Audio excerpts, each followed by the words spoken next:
How's it going, everybody? Tall Tesla guy here. I wanted to talk about a couple of things. There's been so much in the news lately. Tesla, the stock price is going through the roof. He's reusing rockets. Elon is turning off his Twitter account.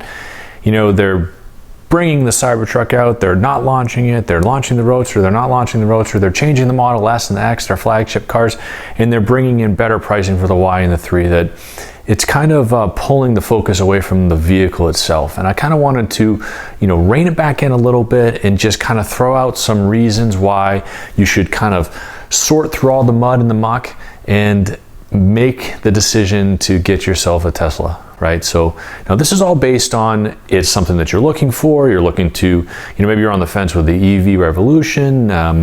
Certainly it's something in your wheelhouse as to the price point that you're looking for. I wanted to kind of give, my top 10 as to why you should buy a Tesla. Now we have a Tesla Model Y. We have the long range edition all-wheel drive. It's been a fantastic vehicle for us, and kind of, leading with this, we love it. I love it. We've got about 5,000 miles on it. We're coming up on about 7 months, and I don't regret it. But putting that aside, going back to day one, the reasons why I bought it, and then maybe 10 reasons why you should buy it. So we'll jump right into it. Number one is the enjoyment that you get from driving it, the sheer enjoyment. Now, the 0 to 60 is ridiculously fast. Even for the long range edition Model Y that we have, we do not have the performance at 4.6 seconds, as faster than any other vehicle that I've had. And it just, you feel it every time you push the accelerator, right? So you push that accelerator and it just gets going. So certainly the enjoyment that you get from driving is unparalleled to any other vehicle that you have. Every part of this, and this would be number two, is electric, right? It's an electric vehicle. There's no gas in it. It's not a hybrid or anything like that.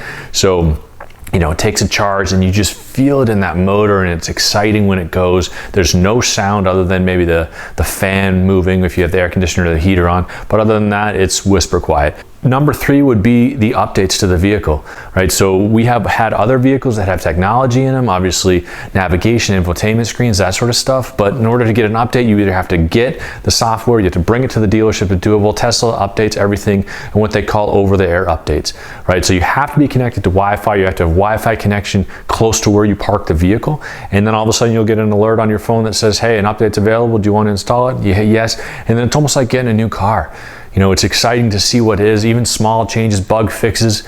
I get excited about what it is, what they fix on it, what they change, and then potentially what it's going to do. In fact, one of the updates added about 10 to 15 miles of range to the car. They figured out a better way to use the energy of the vehicle to make it go a little bit further. So stuff like that's super neat, and I think it's cool that they're able to do that sort of stuff, and I can't wait to see what they do with it beyond that point. So kind of piggybacking on the over-the-air updates is the technology of the vehicle. The MCU, the media control center, the infotainment center, basically the heart of the vehicle is run off this screen. The screens are getting bigger on the cars. The new Model S redesign has a horizontal 17-inch screen, but it's a phenomenal central hub point of the car.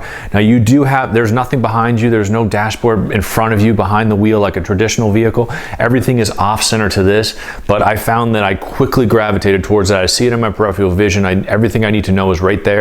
And I was able to quickly navigate through the screen to figure out anything that I wanted to do there. But it's super cool with some of the stuff that's involved in it. The autopilot feature. Now I know a lot of cars have active lane assist. They'll prevent you from hitting other vehicles, whereas the Tesla will actually grab the speed of the area and make the adjustments to your preset cruise control based on the conditions of the area and where you are and what you're doing. Also the full self-driving. It will actually overtake cars on the highway if you want it to, and it'll navigate off of exits. It'll stop at stop signs, and it'll go once the intersection's clear, and that's only getting better as it moves forward. So that part of the technology is just fantastic, and kind of is everything that's integrated into it between Netflix, the theater mode, the arcade games that you can play on it, whether or not you like them, there's something to do to kill the time. Hulu, Twitch, YouTube, everything like that is all integrated in there, and there's plenty of space on the screen for them to add more, so more of that I'm sure is coming down the road. But right now, it gives you something to do while you're waiting. This part about it, number 6 for this, is the safety. Tesla, every single Tesla that's made it through the safety check with the NHSA has National Highway Safety. Yeah, NHSA has come back with 10 out of 10 on ratings.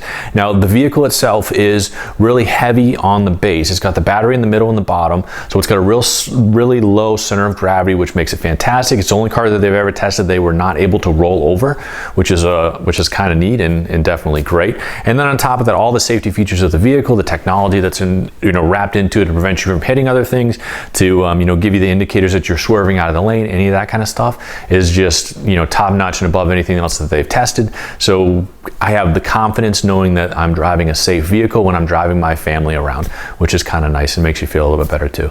And then on top of that, it's super fun to drive. So number 7 is actually the cargo space. Now we have a Model Y, like I said, and we have the long range edition, all-wheel drive, and it's got 68 cubic feet of cargo space in the back. I never had any intention of using this as a utilitarian kind of vehicle, throwing in drywall or anything like that, even though I probably could. It's just got so much space. We have a baby, we have car seats, we have a dog, you have the dog stuff, you have extra things that you need to carry around with you, and there's more than ample, side storage compartments, the frunk in the front of the vehicle where the engine would normally be in a regular car. There's 2 sub trunks in the back in addition to a really large space to store stuff. So, the cargo storage area is just top notch. It's just great to be able to put stuff in it. So it's fantastic. And then on top of that, it's a hatchback too. So it gives you a little bit even more space than say the Model 3 or the Model S, where you have a traditional kind of slide in trunk area. I've also seen people sleep in the vehicle. I've yet to do that at 6'5", but I can't wait till I get the opportunity to try it out. So definitely the cargo space. That was number 7. So that was number 7. So number 8 is the styling. So you either love it or hate it. If you hate hatchbacks, you're not going to like this vehicle. It's definitely a hatchback, obviously, but with the panoramic glass roof, with the the cameras all around it that are fantastic for navigating in and out of parking spaces, into your garage, out of your garage, driving around, dash cam security settings, that sort of thing. If you don't like the glass roof because the sun comes in, then you're not going to like the vehicle. But if you do like that, then you can't beat it. And number 9 for me is the glass roof. I've always loved a roof like a moon roof, a sunroof in a vehicle. Always have it open when I'm in there. We had a convertible at one point. It was fantastic. It makes me feel like we're in a convertible. This panoramic glass roof that goes from the front all the way to the back without any stops or brakes is just wonderful. I love it. It's heavily tinted, so it does block out UV rays. It doesn't add to the heat in the summertime. Now, we don't live in a super hot area being in Ohio, but you do obviously get the sun coming down, 95-degree day. I've seen other people with videos in Phoenix. I did live there at one point. I know it can get super hot, but it is so heavily tinted.